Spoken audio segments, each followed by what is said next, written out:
Hello everyone. आज हम करेंगे हमारे चैप्टर हीट का part 3, laboratory thermometer.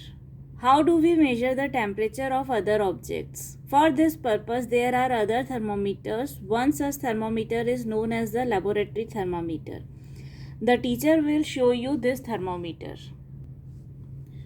Look at it carefully and note the highest and the lowest temperature it can measure. The range of a laboratory thermometer is generally from minus 10 degrees Celsius to 110 degrees Celsius. Also, as you did in the case of clinical thermometer, find out how much a small division on this thermometer reads. You would need this information to read the thermometer correctly. अब next जो है वो होता है हमारा laboratory thermometer. इसके पहले हमने क्लिनिकल थर्मोमीटर के बारे में पढ़ा था और ये देखा था कि उसमें हाईएस्ट और लोवेस्ट रेंज क्या होती है और उसका टेम्परेचर हम कैसे मेजर करते हैं. जो उसके छोटे डिविजन्स होते हैं उसका टेम्परेचर हम कैसे कैलकुलेट करते हैं. The same way laboratory thermometer होता है. लेबोरेटरी थर्मोमीटर जो है वो जनरली एकदम ऐसे अवेलेबल नहीं होता है. आपके स्कूल के लैब में होगा. Your teacher will show you that thermometer. तो जब भी आपको वो थर्मोमीटर देखने को मिले आप उसमें नोटिस करो कि उसमें हाईएस्ट और लोवेस्ट रेंज क्या है. जैसे हमने क्लिनिकल थर्मोमीटर में देखा था कि 35 डिग्री सेल्सियस से 42 डिग्री सेल्सियस तक जनरली वो मेजर करता है. उसी तरह से जो लेबोरेटरी थर्मोमीटर्स होते हैं वो जनरली -10 डिग्री सेल्सियस से लेकर 110 डिग्री सेल्सियस तक का टेम्परेचर मेजर कर सकते हैं. और फिर जिस तरह से हमने देखा था कि जो डिविजन्स हैं, जो सब डिविजन्स हैं, उसके जो छोटे डिविजन्स हैं उसको हमने कैलकुलेट करना सीखा था कि वो कैसे मेजर करते हैं. तो अगर 10 डिवीज़न है तो हम उसको 0.1 डिग्री सेल्सियस काउंट करते थे. अगर वो डिवीज़न जो है वो 5 है तो हमने 0.2 डिग्री सेल्सियस काउंट किया था. तो इसी तरह से आपको इसमें भी देखना पड़ेगा कि कितने सब डिविजन्स हैं 2 डिग्री सेल्सियस के बीच में. तो उस तरह से यू कैन कैलकुलेट कि वो जो सब डिवीज़न है, जो छोटे डिवीजन्स हैं, उनका टेम्परेचर मेजरमेंट जो है वो कितना होगा. Different types of the thermometer are used for different purposes. The maximum and minimum temperature of the previous day reported in weather reports are measured by a thermometer called the maximum minimum thermometer. तो अब हर काम के लिए अलग अलग thermometers होते हैं. जैसे हमने देखा था बॉडी मेजरमेंट के लिए क्लिनिकल थर्मोमीटर होता है. अगर किसी सब्सटेंस का टेम्परेचर चेक करना हो तो उसके लिए लेबोरेटरी थर्मोमीटर होता है. तो उसी तरह से वेदर को मेजर करने के लिए, जैसे कि आपने देखा होगा न्यूज़ में बताया जाता है, न्यूज़पेपर में प्रिंट होता है, या हम जनरली बात करते हैं कि आज का लोवेस्ट टेम्परेचर इतना था, आज का हाईएस्ट टेम्परेचर इतना था. तो वो लोवेस्ट और हाईएस्ट टेम्परेचर, मैक्सिमम और मिनिमम टेम्परेचर्स हमको कहाँ से मिलते हैं. तो उसके लिए जो थर्मोमीटर यूज़ होता है, जो वेदर रिपोर्ट्स के लिए थर्मोमीटर यूज़ होता है, उसको बोला जाता है maximum minimum thermometer. Activity 4.4. Take some tap water in a beaker or a mug. Dip the thermometer in water so that the bulb is immersed in water but does not touch the bottom or the sides of the container. Hold the thermometer vertically. Observe the movement of mercury in the thermometer. Wait till the mercury thread becomes steady. Note the reading. This is the temperature of water at that time. अब laboratory thermometer को हम कैसे use करते हैं. तो laboratory thermometer को भी use करने का तरीका वैसे ही होता है जैसे क्लिनिकल थर्मोमीटर हम यूज़ करते हैं. अब इसको अगर आपको यूज़ करना है तो आप किसी भी एक कंटेनर में पानी ले लो और उसमें आप थर्मोमीटर लगाओ. अब जब आप थर्मोमीटर लगाओगे तो आपको कुछ चीज़ों का ध्यान रखना होता है कि जब थर्मोमीटर पानी में जाता है तो वो एकदम ऐसे सीधा खड़ा होना चाहिए. अगर ये टिल्ट होगा, इस डायरेक्शन में या इस डायरेक्शन में जाएगा, तो जो टेम्परेचर आएगा वो करेक्ट नहीं आएगा.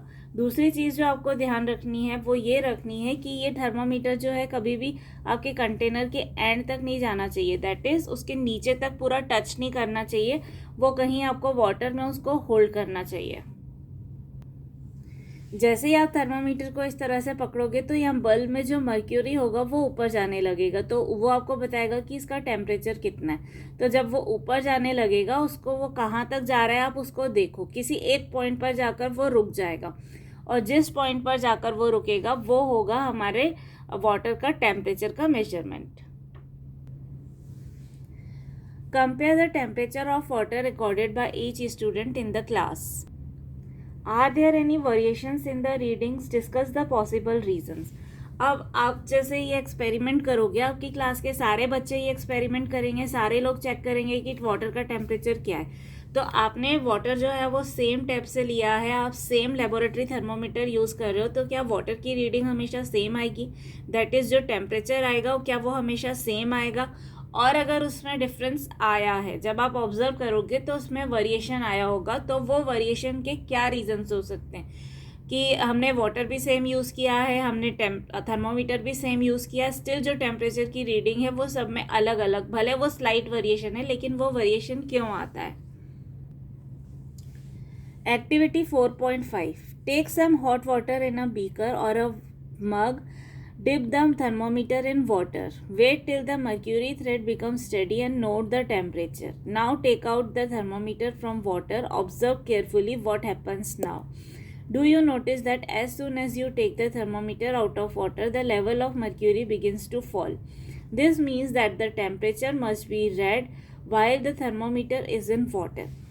अब नेक्स्ट एक्टिविटी में आपको क्या करना है, आपको हॉट वाटर लेना है किसी बीकर में और उसमें आपको थर्मोमीटर जो है वो डिप करना है, उसी तरह से मेजर करना है जैसे हमने यहाँ पर टेप वाटर का मेजरमेंट किया था. तो जैसे ही आप थर्मोमीटर को डिप करोगे तो मर्क्यूरी थ्रेड जो है वो ऊपर जाने लगेगा और फिर आप वेट करोगे कि वो कहीं एक पॉइंट पे जाके रुक जाएगा, so that you can take the reading कि वाटर का टेम्परेचर जो है वो एग्जैक्टली कितना है. अब आप इसको जब पानी से बाहर निकालोगे तो उसको केयरफुली ऑब्जर्व करो. तो आप ऑब्जर्व करोगे कि जैसे ही आपने उसको पानी से बाहर निकाला, मर्क्यूरी जो है वो वापस नीचे जाने लगेगा एकदम फास्ट. तो मतलब लेबोरेटरी थर्मोमीटर जो है वो जिस मीडियम में रहता है वो केवल उसी का टेम्परेचर बताता है आपको, और मर्क्यूरी जो है उसका फटाफट वो चेंज होता है. वो जैसे ही टेम्परेचर बढ़ता है मर्क्यूरी ऊपर जाता है, जैसे ही टेम्परेचर कम होता है मर्क्यूरी भी नीचे आ जाता है. तो इसलिए अगर आपको करेक्ट रीडिंग चाहिए तो आपको हमेशा उसको तब रीड करना है जब वो थर्मोमीटर ऑलरेडी पानी के अंदर है, तभी वो आपको पानी का टेम्परेचर बताएगा. अगर आपने उसको पानी से बाहर निकाला तो फिर वो आपको पानी का टेम्परेचर नहीं बताएगा, वो अपनी सराउंडिंग का, दैट इज़ उस टाइम पर आपके एयर का, एनवायरनमेंट का, आपके रूम का टेम्परेचर क्या होगा वो जनरली उस टेम्परेचर तक फॉल हो जाएगा. You may recall that while taking your own temperature, you have to take the thermometer out of your mouth to note the reading. Can you then use the laboratory thermometer to measure your body temperature? Obviously, it is not convenient to use the laboratory thermometer for this purpose. अब अगर हम compare करें laboratory thermometer और clinical thermometer को, तो laboratory thermometer भी जो है वो एक ग्लास की पतली सी ट्यूब होती है, जो क्लिनिकल थर्मोमीटर है वो भी ग्लास की एक पतली सी ट्यूब होती है. जो लेबोरेटरी थर्मोमीटर है उसमें भी मर्क्यूरी यूज़ होता है टेम्परेचर मेजर करने के लिए, और जो क्लिनिकल थर्मोमीटर है उसमें भी मर्क्यूरी यूज़ होता है, और दोनों में बल्ब के फॉर्म में होता है. तो क्या हम लेबोरेटरी थर्मोमीटर को अपना बॉडी का टेम्परेचर चेक करने के लिए यूज़ कर सकते हैं क्या? तो अगर आपने कभी ध्यान दिया हो कि जब हमको अपनी बॉडी का टेम्परेचर चेक करना होता है तो हम क्या करते हैं, थर्मोमीटर को अपने मुंह में रखते हैं और फिर हम थर्मोमीटर को बाहर निकाल के चेक करते हैं. अब अगर आप लेबोरेटरी थर्मोमीटर यूज़ कर रहे हो तो आपने उसको अपने मुंह के अंदर रखा, उसने आपकी बॉडी का टेम्परेचर मेजर किया. लेकिन अगर आपको बॉडी का टेम्परेचर चेक करना है तो ऑब्वियसली आपको उसको मुंह से बाहर निकाल के चेक करना पड़ेगा. अगर आप उसको मुंह में रख के चेक करोगे तो आप कैसे चेक कर पाओगे? It will be very inconvenient. ठीक है, आप कर सकते हो लेकिन वो थोड़ा डिफिकल्ट होगा. और क्लिनिकल थर्मोमीटर में क्या होता है, क्लिनिकल थर्मोमीटर जो है हम वो बाहर निकाल के चेक कर पाते हैं. Why does the mercury not fall or rise in a clinical thermometer when taken out of the mouth? Observe a clinical thermometer again. Do you see a kink near the bulb? What is the use of the kink? It prevents mercury level from falling on its own. तो अब अगर हमने जैसे देखा कि laboratory thermometer जो है वो इनकन्वीनियंट हो जाता है, तो एग्जैक्टली डिफरेंस क्या होता है? लेबोरेटरी थर्मोमीटर क्लिनिकल थर्मोमीटर से कैसे अलग होता है? क्योंकि दोनों में मर्क्यूरी जो है वही राइज और फॉल हो रहा है टेम्परेचर चेक करने के लिए. तो अब आप क्लिनिकल थर्मोमीटर को थोड़ा सा ध्यान से ऑब्जर्व करो। तो यू विल ऑब्जर्व, जैसे यहाँ फिगर में देख सकते हो कि जो क्लिनिकल थर्मोमीटर का जो बल्ब होता है उसके पास आपको एक किंग दिखेगा, इस तरह से कुछ एक ये टेढ़ी सी लाइन जो आपको दिख रही है, ये दिस इज किंग। अब ये किंग जो है ये क्या करता है, तो ये किंग जो है हमेशा बल्ब के पास रहता है और ये हमेशा मर्क्यूरी को रोकता है यहाँ पर कि एकदम से जो टेम्परेचर है वो एकदम से फॉल नहीं होगा, दैट इज़ जो मर्क्यूरी वो एकदम से नीचे नहीं आएगा। जैसे ही टेम्परेचर बढ़ेगा तो धीरे धीरे ये मर्क्यूरी ऊपर जाएगा, लेकिन जैसे ही आपने उसको उस टेम्परेचर से बाहर निकाला तो मर्क्यूरी जो है नीचे नहीं आएगा। तो आपको ध्यान होगा जब हम क्लिनिकल थर्मोमीटर पढ़ रहे थे तो उसमें मैंने आपको बताया था कि जब क्लिनिकल थर्मोमीटर को हम यूज़ करते हैं बॉडी का टेम्परेचर चेक करने के लिए, तो उसको हम सबसे पहले जर्क देते हैं। जर्क क्यों देते हैं? ताकि वो टेम्परेचर जो मर्क्यूरी है वो नीचे आ जाए। तो क्योंकि ये किंग जो है ये मर्क्यूरी को नीचे आने से रोकता है, मर्क्यूरी अपने आप नीचे नहीं आ पाता तो वो जर्क्स के थ्रू नीचे आता है। तो ये किंग जो है ये हमको हेल्प करता है कि हमारी बॉडी का टेम्परेचर हम मुंह से बाहर निकालने के बाद भी थर्मोमीटर को उसमें हम रीड कर सकते हैं और वो हमको करेक्ट मेजरमेंट बताता है।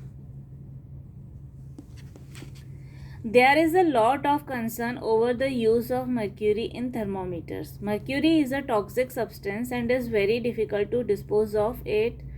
A thermometer breaks.